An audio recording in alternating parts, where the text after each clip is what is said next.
Hello everyone, I am Shikha. Welcome back. हल्की हल्की बारिश, ठंडी ठंडी हवाएं, what A start of weekend with my cute little plants.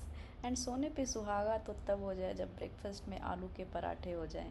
और मैं ना सबसे अच्छे आलू के पराठे बनाती हूँ, सच बोल रही हूँ। और बहुत सारे फैंस हैं मेरे आलू के पराठे के। और बची खुची कसर इस सीरीज़ ने पूरी कर दी है। व्हाट ए राइटिंग यार, they have represented A village life very beautifully, जिसका मुझे था इंतज़ार। वो घड़ी आ गई। By one get one free. इस बार स्पून नहीं दिया इन्होंने। I was like wanting to have a spoon. Then give the spoon. Highlight of the day is gym. I try not to miss leg workout of the week.